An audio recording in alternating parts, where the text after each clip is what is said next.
But let's break down for you tonight what's really happening in the NDA camp and the Mahagathbandhan camp. And let's take this one at a time. First, focusing on the NDA. The numbers are clear as far as the seat sharing deal in the NDA is concerned. You've got the BJP and the JDU each with 101 seats. And there's an important headline there. The fact that the BJP and the JDU have the same number of seats this time. Also, the LJP Ramvilas faction, which is Chirag Paswan's party now, 29 seats being allotted to them, looking at the strike rate that they managed in the general elections.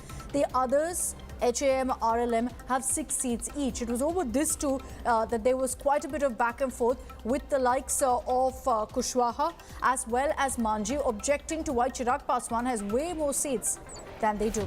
I'll take in a word from our reporters before we talk about the Mahagathbandhan as well. We've got Rohit Singh joining us live from Patna, Piyush Mishra from Delhi. Piyush, I'm going to come across to you on what's really happening in the NDA camp. 2 headlines essentially that stand out for me from those numbers. The fact that you've got the BJP and JDU with the exact number of seats this time, which means that the BJP is kind of positioning itself as being in the same position as the JDU as far as the NDA in Bihar is concerned. The second headline is, of course, Chirag Paswan's numbers. Well, absolutely, Akshita. I still remember a soundbite which was given by a senior BJP leader in Bihar, where he had mentioned that there is no big or small brother in NDA, and that's what we are also seeing being reflected in the seat sharing, where BJP and JDU are now fighting on equal number of seats. Apart from that, Chirag Paswan's party is going to contest on 29, and Upendra Kushwaha and Jitan Ram Manji, they are going to contest on 6 seats each, which is certainly indicating as to how NDA has decided upon the seat sharing formula. But still, as we are speaking, there are active parleys underway in NDA because there are various seats on which the NDA allies are still struggling to get hold on. They are discussing on which seat, which party is going to have its candidate, and for that a lot of discussions are taking place. Let me also talk about the Mahagathbandhan, and then I'll bring in Rohit also on this broadcast. For the Mahagathbandhan, while in the NDA, how many seats has at least been sealed? It's a question of which seats right now. As far as the Mahagathbandhan goes, we still don't know what the seat sharing formula is. But here's what sources are telling us, and I'll reiterate that this is what sources are telling us. There's no finalized seat sharing deal just yet. The RJD could get 135 seats. The Congress has been pushing for somewhere between 61 to 63, and it looks like they'll get about 61 seats is what our sources telling us.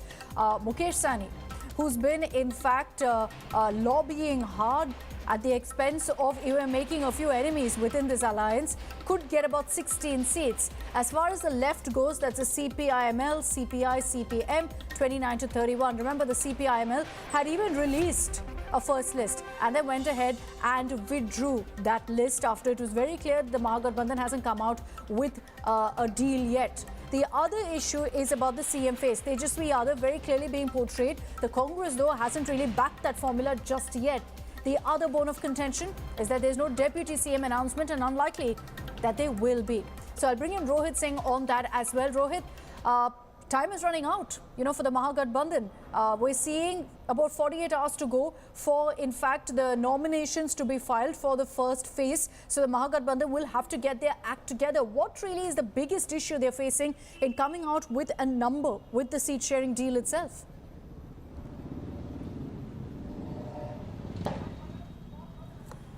Well, see, there seems to be not only a struggle but a bigger struggle in the Mahagathbandhan camp. And as I was telling, as we have always maintained, that NDA has finally managed to keep its flock together, and the house is also getting back to normal. But the Mahagathbandhan house right now is in complete chaos, and because of the differences of seat sharing between primarily the RJD and the Congress party, because this time around the Congress party is willing to compromise. It can come down from 70 seats it's contested in 2020 to about 60-62 seats. But what they want this time is that they want those seats where the Congress has a strong foothold.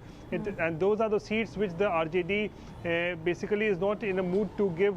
So that is a sticking point between the RJD and the Congress. And remember, what we are learning from sources, there has been no talk also between Tejaswi Yadav and Rahul Gandhi, because of which the matter has only worsened. However, Lalu Prasad has started distributing symbols to few of the candidates. Few of the candidates have also filed nominations today, what we are learning.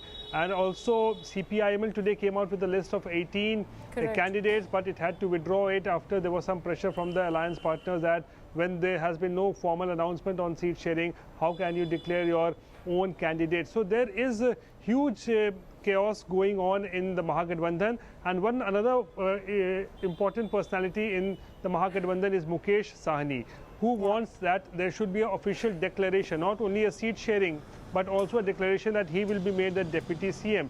And keeping in mind how unreliable Mukesh Sahni is, neither the Congress nor Tejaswi Yadav are in a mood to declare him as the deputy CM face. So there is a lot of struggle which is going on in the Mahagathbandhan camp. And remember, only 3 days more left for the first phase nomination to get over.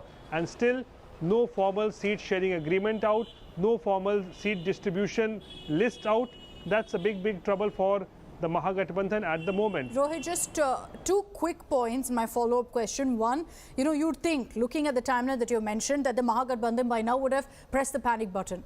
What stopped them from doing that? What's stopping Tejaswi and Rahul Gandhi from speaking and kind of ironing out all differences? Second, or Mukesh Sahni, is there a possibility of a rebellion there?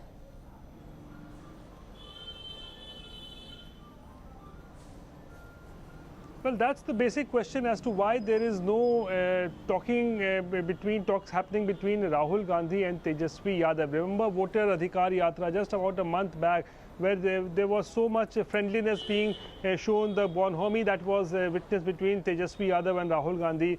But what happens 1 month down the line? They are not even at talking terms, what we are learning. So if Rahul Gandhi and Tejaswi Yadav sit and start talking, then things would simply ease out and get resolved.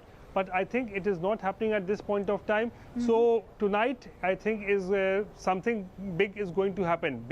With what I want to say is that maybe the RJD, maybe the Congress will come out with its own list of candidates for the first phase. They can put that list out on the social media. But till now, I am not seeing that there could be a formal press conference of the Mahagathbandhan happening maybe tonight or tomorrow also. And each and every party of the Mahagathbandhan may release its own list maybe by tonight or early morning tomorrow, because as I was mentioning, only 3 days left for the first phase nomination to get over. Back to you. So there could be some big surprise. I hope it's not a sleepless night for you in Patna, Rohit. But we'll wait and watch. Time is running out. And that's why the Congress and RJD could just come out with their own list, is what Rohit is telling us. Thanks very much, Rohit and Piyush, for joining us with all of those details.